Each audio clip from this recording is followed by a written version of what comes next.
Hello scrappers. Today I thought I'd show you how I clean the nozzle on the siphon nozzle. I had a subscriber ask me the other day how far it was from the end of the nozzle to the end of the burner tube. I don't really think it matters much. I mean, I just cut something that looked good. I was holding 6 inches, but I'm bumping up against it right there, and it looks like it's about 6 1/8, something like that. The overall tube is about 13.5 inches, and 6 inches is right there. So I'll try to zoom in a little bit. About 5.5 inches to the oil inlet, roughly 3.5 inches to the air and propane inlet. And I want to apologize to a lot of my viewers and subscribers. I have a picture here, and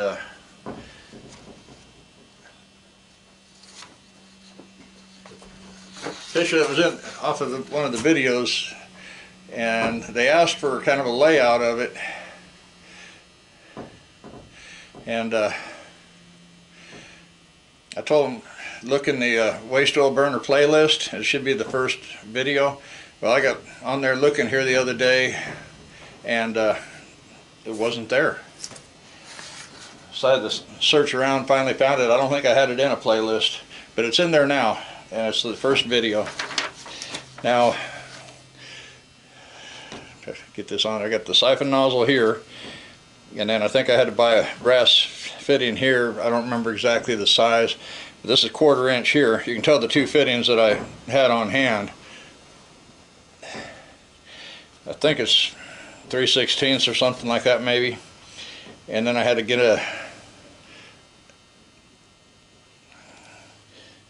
and apparently it was the same size as my little shut-off there, needle valve. I may have had to get a nipple here. I'm not sure. It might have screwed right in there, so I had to get a little coupling here, and then to get that small piece here. And then I had to. And I went all brass inside the burner. Then once I got outside, then I went with galvanized.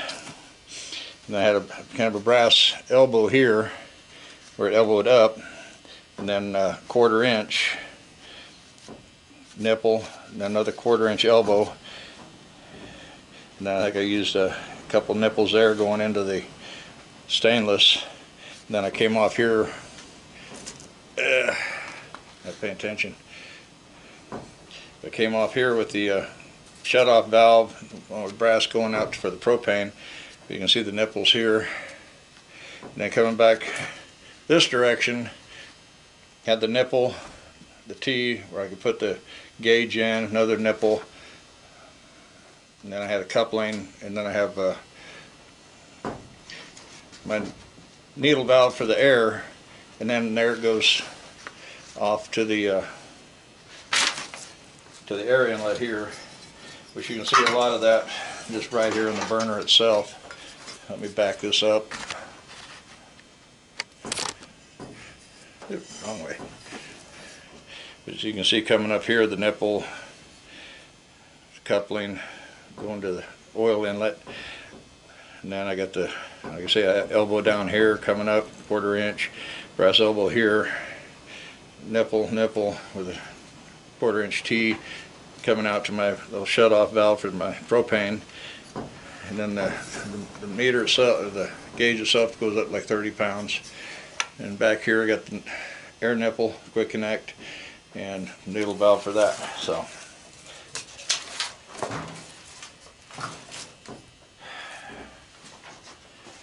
I think I sat in Home Depot for about an hour laying pieces out on the shelf where I could try to, you know, kind of seeing how they would fit together. I don't remember. I might have taken this needle valve with me so I could match up to it, and I think I took the siphon nozzle with me. Now for cleaning, I don't need the tape measure anymore. For cleaning the siphon nozzle, just all you need is 5 5/8 socket, and then the probably 6-inch extension. I was out back there yesterday melting some of those cupcake ingots down, making smaller ingots, and the burner wasn't burning really well. It was having a few issues and blew itself out a couple of times.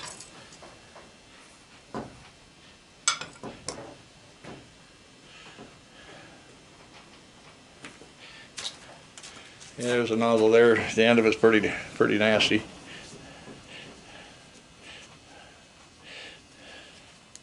I might take that into the bench grinder. There's a wire wheel on it. Let's see. See if I need to or not.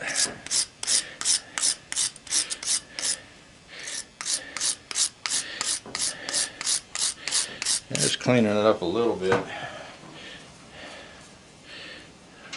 But I still think the wheel will be faster. So I usually kind of clean that up. I look at the tip. I'm not sure if this piece comes apart or not. I don't think I've ever had it apart.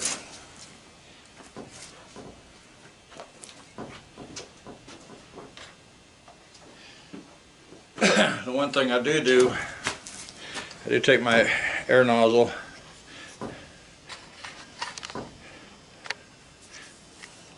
and I've kind of covered the tip.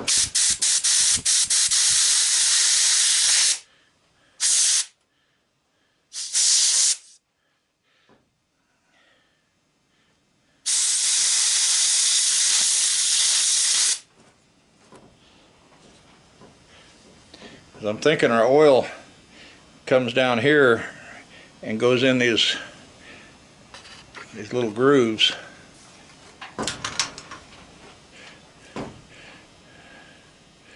You can see the little grooves on there. So there's 1, 2, 3, 4 of them. I think the oil goes in on these little grooves right here, and our air comes in from the very back hole. And then they kind of mix right here. You can see that little tube there where the air comes out, and then the oil comes out around it. And I think that just kind of throws it out into small particles. So I'm going to run and clean this up real quick. Got that nice and clean now. Yeah, I need to reach out and find out about this O-ring. If that goes bad, I don't know. Trying to find one may be hard, but I think on Amazon or Harbor Freight I've seen it somewhere. They got O-ring sets. Because I hate to buy a whole set for just something, you know, one O-ring that small, but the manufacturer may have them. I'll have to reach out and see what I can find out. But if you're interested, this nozzle, I think on the playlist where I have this burner, first several videos I have a link to the website where these are at, and then I noticed they had started putting these on Amazon, the very same nozzle. So of course when you buy the nozzle and you get the other little piece that goes on behind it. Let me get that picture.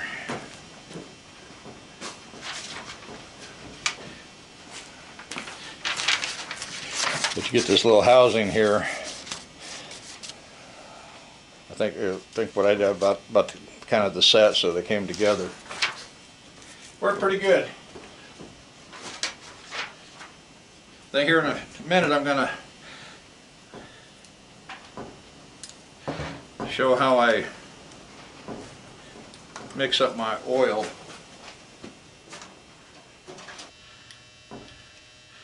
I just stick it in the socket. Sometimes I have to get my flashlight.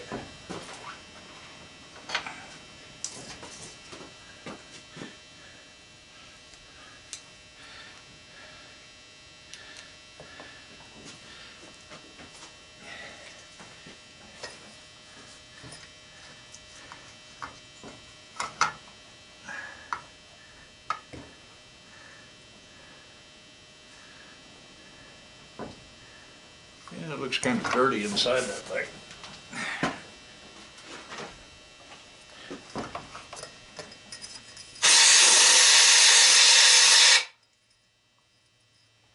It's like 4 holes in the very bottom, I think, where the oil comes in.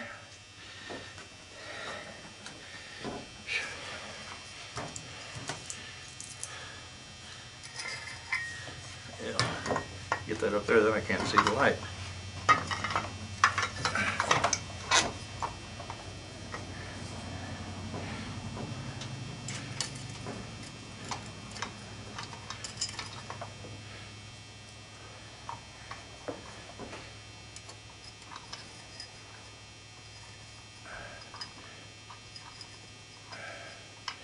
May have to put another extension on there.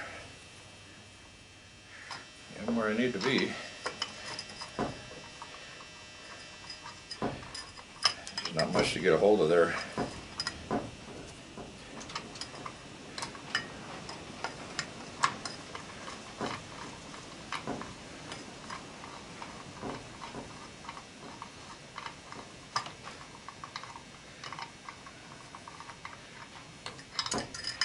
This thing's giving me troubles today. Normally I go get it right in there.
Yeah, I just snug it down. I don't try to get it too tight.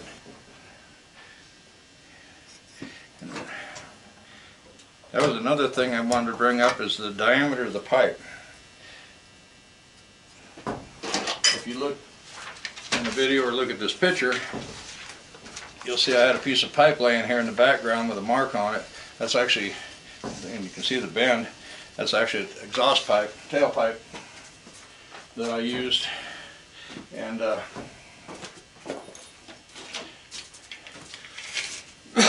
had it readily available. It's like 1 3/4 inch diameter, but you could use 2 inch, 2.5, maybe 3 inch if you wanted to. You probably have this a little shorter, that way the, bigger diameter, maybe a little shorter, it would flare, the flame might flare out better. This is slowly wearing this down shorter, but just some thoughts. I don't know if it's really, critical on some of that.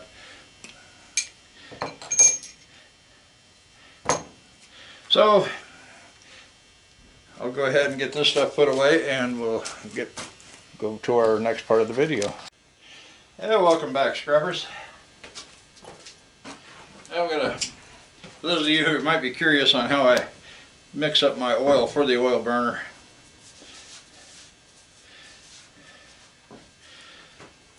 My first stage, which this has already been screened once.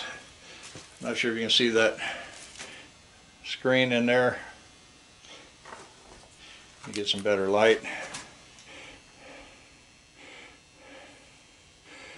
You can see that screen in the bottom of this funnel. So that's usually my first screening, is I just pour it through there. And that's what this jug here is. It's already been strained once through this funnel. And then what I do, I've got a coffee filter, and that fits right in there.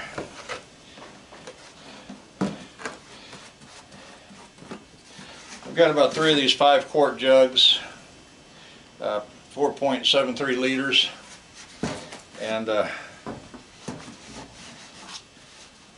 what I fill my siphon bucket out of.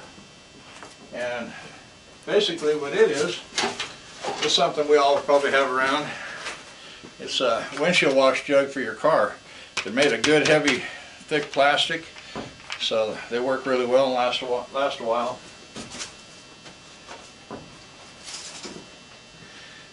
So what I do, I've got some old kerosene in there that I've had for a few years. So I'll take about 8 ounces, pour it into the jug,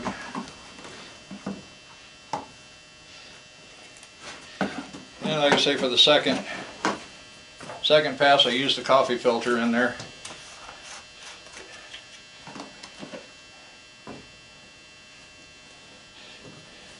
Let me raise the camera up so you guys get a better field of view. There we go.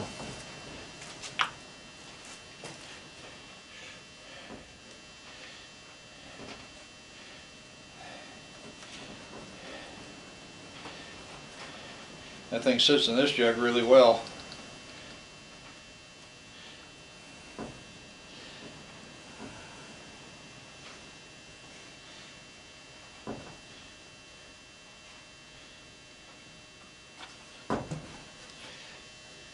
That coffee filter screen is pretty fine, but I still end up getting little clogs every now and then. But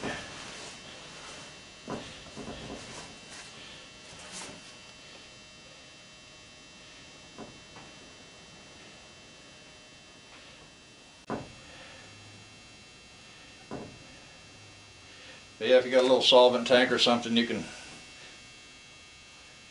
I take a little gas or something like that and clean the filter, whatever, it doesn't take much. Blow it out with your air hose. I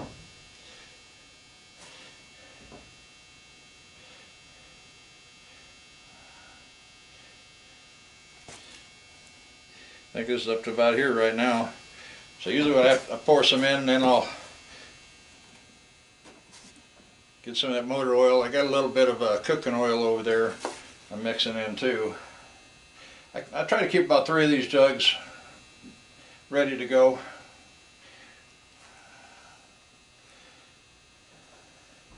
When I was in the process of building the oil burner, I was telling a guy at work about it, and he gave me about, I don't know, 15, 20 of these 5-quart jugs. So that's what, got a little bit of thick stuff in there. See it. I think I got a plastic coffee can around here I can set it in.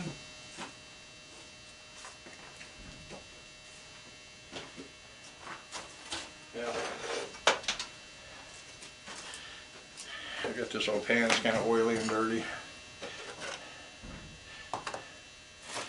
Like I say, from there I come back over here.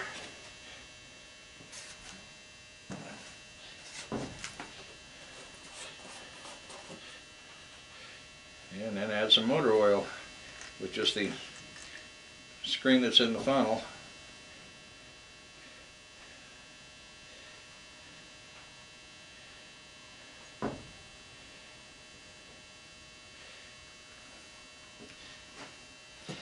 But I imagine this is kind of getting a little boring, kind of like watching grass grow. So I'll get some more in there, and then I'll finish filling this one up. It's right about here right now, so I don't have too much further to go. But I always try to kind of keep that full too, so it'll be ready for the next bunch. So I got a little coffee can over here.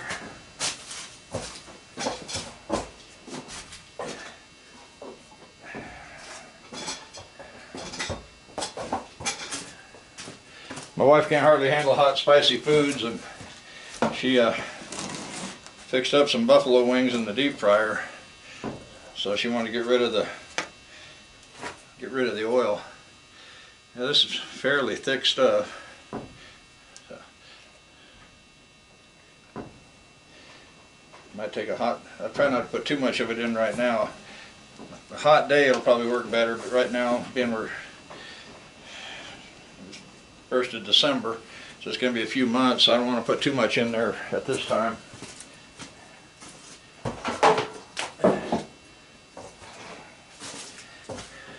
I might just let that sit until spring and then use more of it. Use it during the heat of summer to be more liquidy.